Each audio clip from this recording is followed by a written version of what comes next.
Hello everybody, my name's Will. In this video, as you can see in the title, I'm going to be talking about how you can use PoE Streamers to make mirrors this league.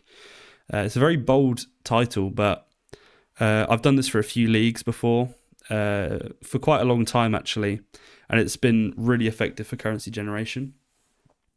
To put it simply, you analyze what streamers and YouTubers are doing as soon as they release content or you watch their streams, and you buy and sell accordingly, right? So, for example, you have a YouTuber upload a build onto YouTube, let's say Zizarin, for example, and because his audience is, as you can see here, highly retentive and loyal, it means that people are more likely to follow his build guide one for one rather than go elsewhere, right? So if he's got core uniques in there or core strategies or whatever he's putting out there on YouTube or on his stream, people are going to use it, and a lot of these core uniques are going to get expensive. So essentially, I'm going to teach you how you can utilize this to make as much money as you really want. So we're going to start off with understanding their niche within the PoE scene. Now, some streamers and YouTubers do completely different things in PoE, right?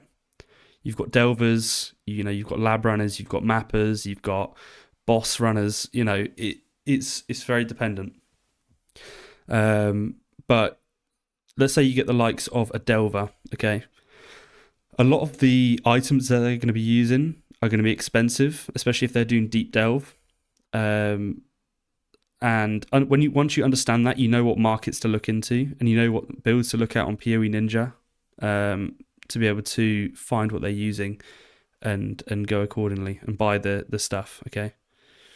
So once you understand what audience you're going for, whether you're going for a minion audience, you're going for a bow audience, whatever, it makes it really easy to find out what you're going to do. So the next thing we're going to talk about is reverse engineering strategies and builds. We're going to start off with builds as it's the easier one to cover. So when I say about reverse engineering, people will use the taming ring on builds, okay?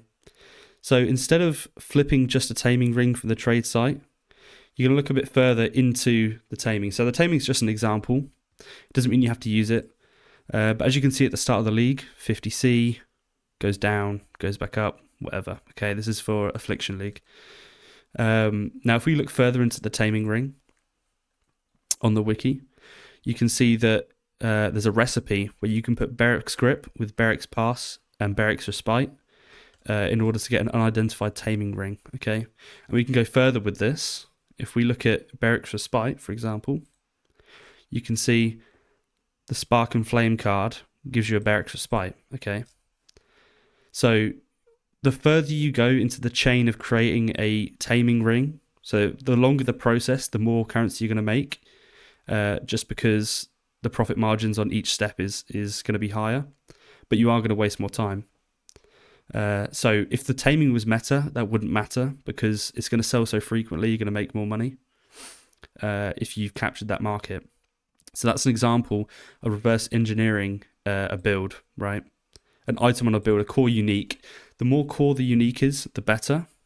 We're going to talk about that in the next section. But the next thing is strategy. Okay, so last league, there was a lot of stuff on Abyss and the Abyss farming, the spires with the Affliction mechanic. And as a result, when YouTubers started to, release the strategy, as you can see, the price did go up, and once again, the 1.5 month rule comes into play, as we spoke about in the last video. And the price peaked, all because of YouTubers posting it. It became really popular. Demand goes up. It makes sense, right? So when this came out, I was using Harvest to change the scarabs. It doesn't work the same way anymore because of the patch notes, but that's what I was doing. So instead of farming it myself, I was selling to the people wanting to farm it, and that yielded quite a lot of profits. Maybe it's not as much as the farmers as it seemed to be, but it still made quite a lot of profit for me. So that's an example of reverse engineering a strategy. Now, it's going to be completely different based on the league and whatever's happening, but I want you to do your own research. Look on PoE Ninja, look on PoE Antiquary, as we spoke about. Yeah. So the next thing I want to talk about is buying power. You want to focus on buying power when doing this strategy with streamers, okay? So let's say you're going to do a reverse engineer from a strategy, and you're going to buy up a scarab market. If you buy 2 or 3 scarabs, you're not going to make much of a difference, right? The return on investment is going to be minimal. But if you buy, a couple hundred scarabs, even 1,000, the return on investment there is enormous. And it's definitely worth doing if you believe that your strategy and your investment is good, you're going to make a lot of profit. Just use your intuition and use previous data, and you'll be good. But buying power is especially important with bulk prices. Very, very useful. Very useful. So the next thing I want to talk about when using PoE streamers to make money is consider what is essential and non-negotiable. So what I mean by that is certain builds have core items that cannot be replaced. This changes from build to build. I'm not going to give any examples because I want you to find them out yourself, but I'm going to give you the blueprint here. So certain builds require certain uniques, certain jewels, certain clusters to be effective. And you want to find what cannot be replaced, and you want to capitalize on it. You want to find what cannot be replaced, and you want to buy them up, you want to craft them, you want to flip them, whatever. Huge money maker. Core items are essential, so people need them. It's not like it's they might need it or that's a good upgrade. They need it, right? So this can include, like, if you want to go on top of this and go further, you want to flip the top end of these essentials, right? So that's corruptive implicits. So let's say Asenath gloves. Get some corruptive implicits, get good rolls, and rarities. So you just want to capitalize on this and flip on the top end because that's where the money is. But the bottom line is that when you buy up things that are essential or non-negotiable from a streamer's build, then you're gonna make a lot of money. The next thing is, if a streamer releases a farming strategy using a particular fragment or map device item, reverse engineer it. So what I mean by that is, if a streamer, for example, there's the Harbinger memory, right? And you can farm fracturing shards, okay? You want to buy up as many as you can of these memories. Don't run them, okay? You want to buy them up and you want to push the market. Bit immoral, but you want to make some money here. So it's important to do that. And the price naturally goes up anyway. So you're just taking your portion of the market. And there's a few things that you want to avoid when using this quote unquote streamer strategy. And that is, if you're too late to a video or a trend. So if you literally, you watch the video 6 hours later than it's released, or you're not on the stream when the streamer's testing it out, you're too late and you should not bother. You shouldn't even try and invest 1 chaos into it. It's not worth it. It's already been done. People are already on it. It's not worth it, okay?